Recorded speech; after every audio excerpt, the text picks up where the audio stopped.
Et bonjour à toutes et à tous, bienvenue sur la collection métal. J'ai décidé de faire cette petite vidéo pour me prêter un petit jeu. C'est pas la grande invention non plus, donc j'imagine que ça a peut-être déjà été fait, en tout cas je l'ai jamais vu nulle part. Mais en gros ça va être de demander à ChatGPT de me donner un peu des mots au hasard. Et en gros moi avec ces mots je vais essayer de les relier à des disques de ma collection. Donc c'est un gros prétexte pour regarder des disques et parler un petit peu de musique. Mais en fait là ce qui va devenir rigolo c'est que j'ai déjà essayé de tourner 2 fois la vidéo. Donc une fois j'ai pas pu le faire parce que ChatGPT m'a dit clairement que non, qu'il y avait un problème.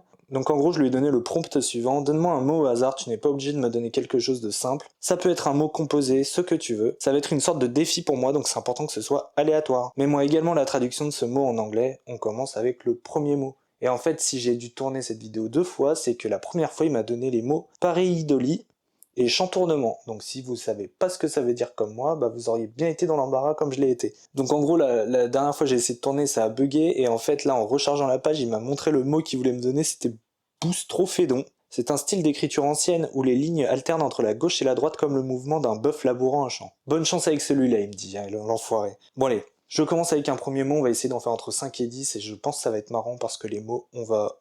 Enfin en tout cas moi je vais avoir aucune idée de ce que c'est, hein, vu comment c'est parti. Alors... Hypnagogie. C'est l'état de transition entre la veille et le sommeil, souvent associé à des hallucinations ou à des rêves lucides. Bon défi. Alors, c'est cool qu'il me donne cette petite description. Moi, ça me fait penser, alors tout ce qui est rêve lucide, bon, même si le mot c'est vraiment hypnagogie, hypnagogia en anglais, état de transition entre la veille et le sommeil, bon, on va dire que c'est quelque chose qui tient du sommeil, et le fait, je parle d'hallucination, de rêve lucide, moi je pense au morceau Lucid Nightmares du groupe Burning Witches, de leur album. Alors comment qu'il s'appelle ce disque? Burning Witches, voilà, Dance with the Devil. Donc ça c'est le deuxième morceau, Lucid Nightmare. Alors je connais pas les paroles, je sais pas si ça a grand chose à voir avec l'hypnagogie. Mais bon, en tout cas, Burning Witches a un combo de musiciennes. Je sais plus d'où elles sont exactement, ça doit être un pays du Nord, il me semble. Et voilà, sur Nuclear Blast, moi j'aime beaucoup ce qu'elles font. En vrai, ce disque il m'a vachement marqué, donc j'ai un peu envie de découvrir le reste. J'ai toujours pas trouvé d'autres disques d'elle, mais celui-là, quand je me l'écoute, je passe vraiment un bon moment, je suis content, c'est vraiment un bon groupe. Donc Burning Witches, Dance with the Devil. Ouf, je m'en suis sorti sur le premier. Voilà, donc je vais lui demander un autre, s'il te plaît. Bon, je vais pas lui dire s'il te plaît parce que c'est l'IA quand même. Vidéoludique. Ah, donc, traduction en anglais, video game related. Ce terme se rapporte à tout ce qui est lié aux jeux vidéo, leur conception, leur culture ou leur pratique. Bah, un album qui pour moi est un peu lié aux jeux vidéo, c'est l'album Retrogore de Aborted. Moi, c'est pas mal, là pour le coup, les trucs sont pas trop compliqués. Donc Retrogore de Aborted, voilà. Un des Aborted qui est sorti après The Necrotic Manifesto. C'est un disque que j'aime bien, voilà. Après Aborted, pour moi, c'est... ils sont un peu sur, comment dire, sur un rythme de croisière. Ils ont leur recettes. Moi, j'ai pas mal de disques d'eux, hein. J'ai même 2-3 raretés dans ma collection de Aborted. Mais genre j'ai pas écouté leur dernier album par exemple. Et le problème d'Aborted c'est que voilà, j'aime beaucoup les disques, je les écoute, mais alors les titres ne me disent absolument rien sur celui-là, quoi. Je pourrais pas en voir l'air d'un seul dessus, même si ça fait un bon moment que je l'ai, quoi, et que je l'écoute. Donc Aborted, Retrogore. Allez, on va voir ce que ça donne. Un autre. Anticyclique, countercyclical, cela désigne quelque chose qui évolue ou agit en opposition aux tendances d'un cycle, souvent utilisé en économie pour décrire des politiques ou des phénomènes. Alors là, oh là là, moi je pense, enfin, moi je suis là, c'est le soir, je suis fatigué. Pourquoi je m'inflige ça en fait? Cela désigne quelque chose qui évolue ou agit en opposition aux tendances d'un cycle. Alors je pourrais un peu tricher en me disant c'est un disque qui ou un groupe qui serait un peu à contre-courant de tous les autres groupes. J'aurais bien pris un album de white metal chrétien parce que bah, du coup t'as tous les groupes de black un peu sataniques et t'en as qui font la même musique avec quelque chose de religieux, mais le problème c'est que j'en ai pas. Aïe, là c'est le moment où je me retourne parce que je regarde ma collection et je me dis est-ce que je vais avoir de l'inspiration, mais alors là... Ah, un truc anticyclique, réfléchissons. Cela désigne quelque chose qui évolue ou agit en opposition aux tendances d'un cycle, souvent utilisé en économie pour décrire des politiques ou des phénomènes. Countercyclical. Ouais, bah quelque chose qui est une rupture, qui est une sorte de contre-courant, contre-cyclique. Bon, alors du coup, on va dire que ça va être un demi-point pour moi parce que j'ai regardé ma collection pour me donner une idée. Un truc qui va vraiment à contre-courant pour moi, qui est une musique qui est vraiment bizarre, c'est Voivod. Voilà, leur album Killing Technologies. Il n'y a rien qui ressemble à Voivod, ils sont à contre-courant d'énormément de groupes, hein. On les catégorise dans le thrash un peu progressif, un peu technique et tout, mais en fin de compte, je sais même pas si ces termes sont vraiment appropriés pour décrire la musique de Voivod, tant c'est quelque chose d'unique. Donc voilà, là je suis un peu déçu de pas avoir directement pensé à Voivod en pensant au contre-courant et tout. Je pensais un peu à m'orienter peut-être sur du Napalm Death, quoi, sur des choses qui sont un peu anti-système, ou alors peut-être un album qui aurait fait une grosse rupture avec ce qui se passait auparavant. Bon, je trouve que Voivod anti-cyclical, si c'est bien le mot, ouais, counter-cyclical. Eh, c'est même pas ça, ouais, ouais, bah c'est ça, ouais, c'est un truc qui va contrer un cycle, quoi, une musique qui est très bizarre, qui est très différente de toute la musique métal qui sortait quand ça s'est sorti, quoi. Oula, j'ai bien galéré sur celui-là, et on en est qu'à 3, hein. Ouh. Épistémologie. C'est la branche de la philosophie qui étudie la nature, l'origine et les limites de la connaissance. Bon, quelque chose qui étudie la nature. Bah, la nature, pour moi, ça me fait penser à. Ah, ça me fait penser à deux choses. Nature, on pourrait dire que c'est Gaïa, la déesse de la nature, il me semble dans. Je vais vérifier ça quand même. Voilà, donc pour ce qui est de la nature, Gaïa, c'est la divinité dans l'Antiquité de la nature. Alors je me souviens plus c'est quelle civilisation exactement. Mais ce que je sais, c'est que Gaïa. Voilà, enfin je l'ai trouvé, j'ai galéré, je le retrouve, je le voyais plus, mais Stratovarius Infinite avec le morceau Mother Gaia, voilà, ça me fait penser à la nature. Alors je sais pas si le mot c'était exactement ça, hein. Le mot c'était tac tac tac. Épistémologie, la branche de la philosophie qui étudie la nature, l'origine et les limites de la connaissance. Voilà, bon. Ça me fait penser à Gaïa, la nature, et du coup à cette espèce de morceau, le troisième morceau de Infinite, qui est un énorme album de Strato, hein, avec Hunting a Yellow, donc ça commence comme ça. Et puis le morceau Millennium qui est vachement efficace, le morceau Mother Gaia que j'adore aussi, c'est pour ça que j'y ai pensé direct, donc voilà. Un petit Stratovarius. Ok, alors je me suis rendu compte après coup que je me suis complètement trompé sur la définition de épistémologie. Épistémologie, donc c'est la branche de la philosophie qui étudie la nature, l'origine et les limites de la connaissance. Donc en fait c'est orienté vers la connaissance et pas du tout sur la nature. Donc je pense que je vais quand même laisser l'extrait où on voit Infinite de Stratovarius. Et du coup il faut que je pense à quelque chose qui a plus en rapport avec la connaissance, quoi. Donc knowledge, les limites du savoir et tout. Alors là, je vous avoue que j'en ai un peu aucune idée, comme ça, je suis un peu crevé.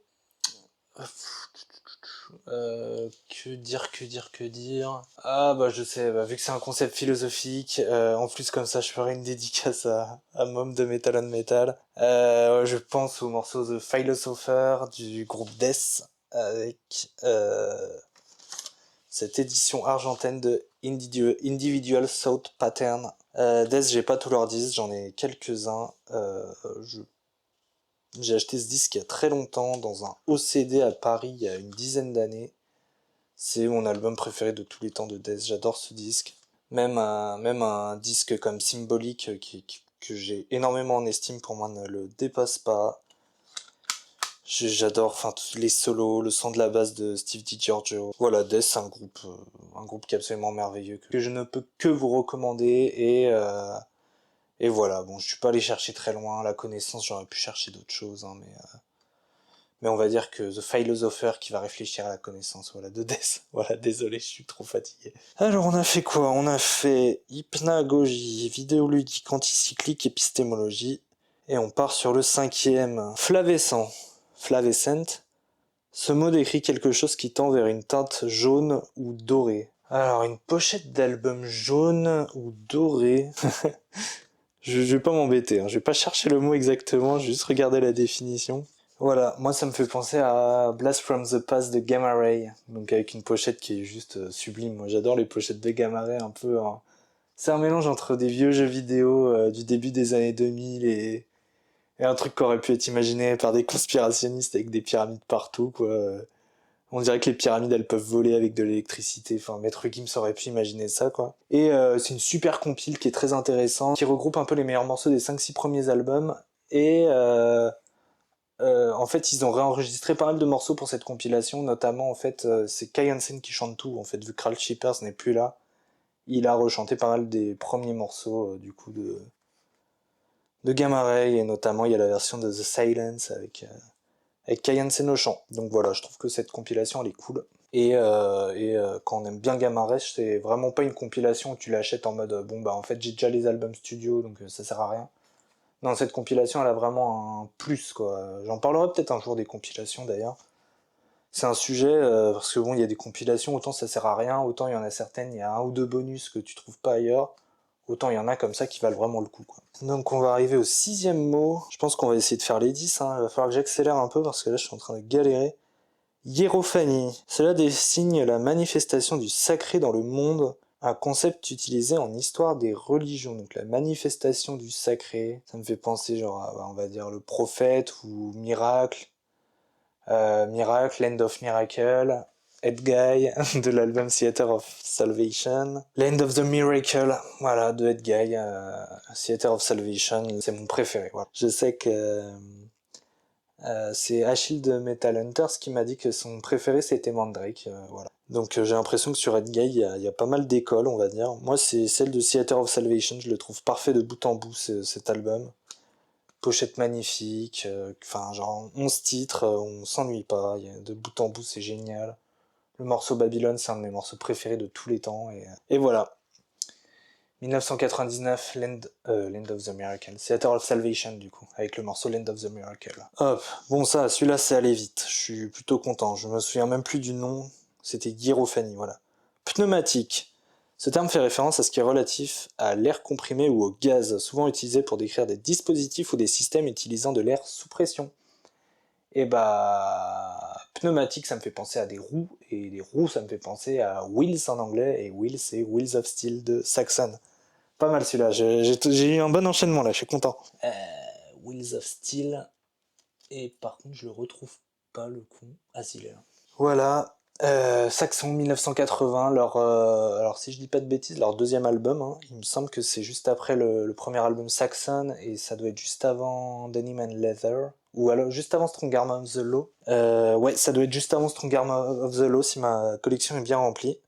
Et donc après, il y a eu en... C'est 80 du coup, Denim and Leather. J'ai pas révisé mon saxon. J'avais pas prévu de parler de saxon, mais en fait ce jeu, il est... Ouais, 1980, ok. En fait ce jeu, il me sort un peu de ma zone de confort, quoi. Faut que je connaisse ma collection, et faut que j'arrive à improviser sur un disque que je sors comme ça. Donc voilà, 1980, Motorcycle Man, Wheels of Steel...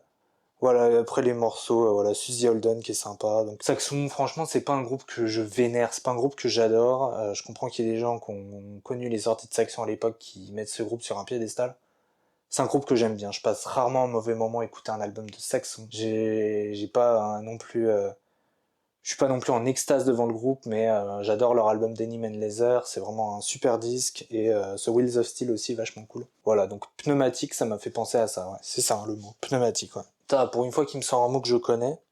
Non, j'avoue que vidéoludique aussi, je le connaissais, quoi. Je connais 2 mots sur 10. Alors, donc on avait dit combien là? C'est 6ème, donc un autre. Parce que je sens que je vais me gourer si je me recompte pas, quoi. Alors, sérendipité. En anglais, serendipity. C'est le phénomène de découvrir quelque chose de précieux ou d'utile par hasard, souvent en cherchant autre chose. Ah bah c'est marrant ça. Parce que j'ai pas mal d'anecdotes de disques que j'ai achetés au hasard et où en fait j'ai eu une grosse surprise en écoutant ça. La sérendipité, phénomène de découvrir quelque chose de précieux ou d'utile par hasard.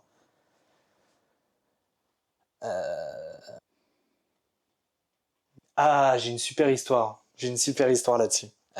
J'étais à un disquaire à Mexico, et j'ai trouvé un disque je connaissais le nom du groupe, j'avais déjà vu la pochette, c'est un disque qui est très connu dans le trash aujourd'hui, qui a pas été très connu quand il est sorti, mais aujourd'hui qui a été réhabilité, et les gens ont commencé à écouter l'album et l'ont adoré, et le groupe s'est reformé et a refait des disques. Et en fait, l'édition que j'ai trouvée là-bas, alors elle est assez spéciale, faut que je la retrouve.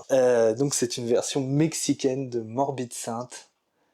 Et en fait, pourquoi elle est précieuse? Alors, bon après c'est voilà, c'est des estimations Discogs, ça vaut rien, on est d'accord. Mais en fait, c'est vraiment une édition originale de Mexico, et apparemment c'est une des plus anciennes. Donc vous voyez, il y a même pas de code barre dessus. J'ai bien regardé, c'est pas un fake. Hein. Quand on parle du Mexique, on pense souvent que c'est des bootlegs. Là, c'est pas un fake.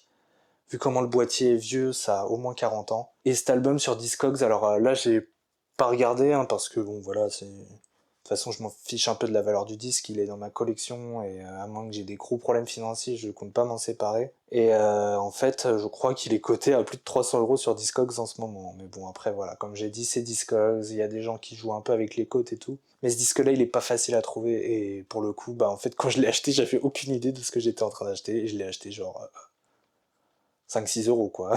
Donc voilà. Morbid Sun, Spectrum of Death, et en plus de ça j'ai découvert un super groupe. Donc double effet de sérendipité. Alors attendez, ça me fait donc, je récapitule. Hypnagogie, vidéoludique, anticyclique, épistémologie, flavescent, hiérophanie, pneumatique, sérendipité, ça fait 8. C'est ça, hein.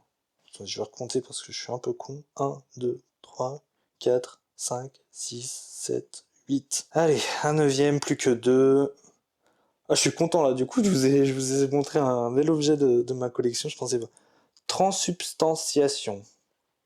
C'est un terme théologique qui désigne la transformation du pain et du vin en corps et en sang du Christ lors de la messe dans la doctrine catholique. Et bah, si ça concerne le Christ, alors j'ai déjà un truc très blasphématoire, mais on va dire qu'il y a une insulte, donc je vais quand même un petit peu éviter. En plus, j'ai une autre idée. Au niveau du S, hein, c'est un groupe connu. Il va pas y avoir de grosses surprises au niveau de l'album. Voilà, c'est le Christ Illusion, où en plus on voit beaucoup de sang, de corps et tout, donc on est un petit peu dans la transsubstantation. Slayer, leur album où ils ont renoué avec leur artiste, là, dont j'ai mangé le nom, de Rain in Blood, où il y a le retour de Dave Lombardo, où voilà, ils ont voulu refaire comme avant. Il y a des bons titres, moi j'aime énormément les morceaux. Bah, ça fait longtemps que je l'ai pas écouté. Il me semble que Eyes of the Insane c'était cool, Cult elle était cool, et surtout le morceau de Jihad. Hein. Quand j'ai découvert le métal et Slayer, j'ai été un peu choqué par les paroles au début, c'est vraiment un morceau que j'ai bien aimé. Bon, après voilà, hein, c'est de la grosse provocation ce morceau. Et il me semble que... ouais, bah sorti en 2006, voilà. Slayer. Quelle histoire Slayer, c'est pareil, c'est un des groupes que j'écoutais énormément au début, là j'ai un peu lâché. Leur dernier album, là, Repentless, m'a pas spécialement convaincu. Le groupe s'est split, là il se reforme. J'ai pas écouté le truc de Kerry King là. Mais voilà, bon. En tout cas, Crazy Illusion. Celui-là, quand je me le remets, alors ça fait très longtemps que je l'ai pas écouté, mais pour moi il fait partie quand même des albums qui sont au-dessus de la moyenne de Slayer, quoi. On va dire. Slayer, il y a quand même pas mal d'albums qui sont un peu moyens, je trouve. Donc celui-là, pour moi, il fait un peu, il est un petit peu au-dessus du lot, quoi. Voilà, donc on va en faire un dernier, et là j'aurais complété le défi, j'aurais bien galéré quand même. Et ça va être le mot solipsisme. Alors si vous connaissez tous les mots qui sont sortis depuis le début, je vous félicite. Traduction en anglais, solipsism, c'est une théorie philosophique selon laquelle seule l'existence et les prix... J'arrive même pas à lire tellement je suis fatigué.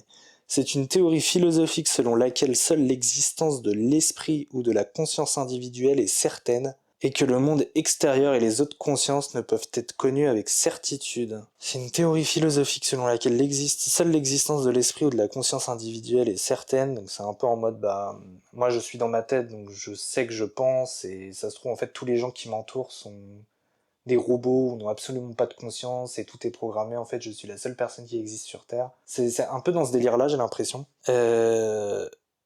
Et que le monde extérieur et les autres consciences ne peuvent être connus avec certitude. Donc voilà, ouais, c'est que en fait, tu peux pas te mettre à la place de quelqu'un d'autre, donc tu peux jamais être sûr de ce qui se passe, alors que tu peux juste être sûr de ce qu'il y a dans ta tête, quoi. Bon, c'est un trip qui est un peu, on va dire, Après, je vais peut-être me mettre des étudiants en philosophie à deux ou quoi, mais je grossis le trait, hein. En gros, c'est un peu un trip, on va dire, un peu égocentrique, égoïste. Et bah justement, Tobias Sam... Non, je déconne. Non, mais voilà, en plus, je lance du drama pour rien. Il y a un peu un côté où t'es tout seul, on va dire. Un côté où t'es tout seul, tu comprends pas les autres. En fait, ça me fait grave penser à un truc, mais ça n'a rien à voir. Ça me fait penser à un morceau de Voivode, donc... mais en fait, le morceau est pas en rapport avec le solipsisme. Peux-tu me donner un synonyme un peu plus simple? Je triche un peu parce que parce que j'ai pas envie que la vidéo dure 4 heures. Un synonyme plus simple de solipsisme pourrait être égocentrisme. Ok. Il désigne une vision du monde où l'on accorde une importance excessive à soi-même, bien que le solipsisme soit une notion philosophique plus spécifique. Ok. Donc l'égocentrisme. Comment on dit égoïste en anglais? C'est égoïste, je crois. Égoïste en anglais? Je lui fais même plus de phrases là, chat. Je suis fatigué avec les égoïstes. Est-ce que je connais un morceau où le mec dirait égoïste? Ah, je sais. Bah, on peut penser au morceau I de Black Sabbath de l'album Dehumanizer. Oh là là, à chaque fois les Black Sabbath ils sont juste devant moi et je regarde n'importe où. Voilà, moi je pense au morceau I de Black Sabbath Dehumanizer qui est mon album préféré de Black Sabbath. Euh, Excellent disque de 1993. Et en fait, il y a une face A qui est absolument géniale dans ce disque, il y a une face B qui est un petit peu plus faible, mais il y a le morceau I dedans qui est absolument génial. Moi, je dis une face B qui est beaucoup plus faible, mais c'est ce que je disais au début, mais à force d'écoute de ce disque, en fait, j'ai vraiment adoré tous les morceaux. Et donc, entre Too Late et Buried Alive, il y a le morceau I, où Ronnie James Dio fait I, et en plus, ce qui est assez rigolo, c'est que Ronnie James Dio, il a quand même connu pour avoir le melon et s'engueulait pas mal avec les gens dans lesquels il était dans ses groupes, dans ses différents groupes. Donc voilà, on peut dire que Ronnie James Dio avait peut-être un trip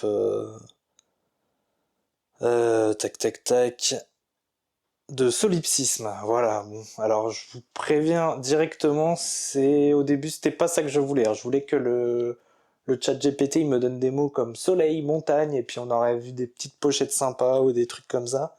Et non, le mec, il est direct parti dans des courants philosophiques et tout. En tout cas, je trouve que ça rend la vidéo un peu plus intéressante hein, que si on avait eu, je sais pas quoi, la pluie. Oh, Raining Blood de Slayer, hein, vous voyez. Donc, en vrai, bon, bah, on a vu des disques un peu. On a vu un peu de tout, je crois. Hein. On a vu.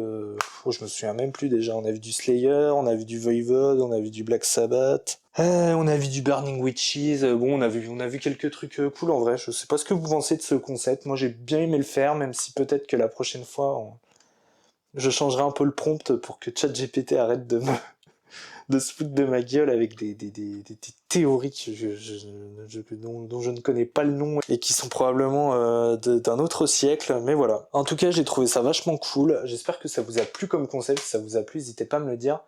Et bah, n'hésitez pas à faire vous-même le jeu. En fait, moi, je trouve que c'est un exercice qui est très intéressant. Alors, voilà, adaptez-vous hein, si vous n'avez pas une collection ou si vous n'avez pas spécialement envie voilà, d'aller chercher des concepts philosophiques et tout. Réadaptez un peu le prompt avec ChatGPT, du type vous voulez des mots qui soient un peu, qui soient pas extrêmement techniques, etc. Enfin, vous écrivez ça dans le prompt et vous pouvez le faire sans collection. Vous pouvez vous dire ah ça me fait penser à tel morceau, à tel album et tout. Ça peut être un jeu qui est vachement cool. Donc n'hésitez pas à le faire et puis n'hésitez pas à me dire si vous avez réussi. Alors moi je considère que je l'ai à peu près réussi, même si voilà, de temps en temps j'ai regardé ma collection, j'ai scruté quelques groupes pour me dire tiens attends est-ce que là parce que j'ai besoin d'aide et voilà. En tout cas si t'as bien aimé, n'hésite pas à like, à commenter, à t'abonner et puis on se dit à la prochaine pour de nouvelles vidéos. Allez ciao.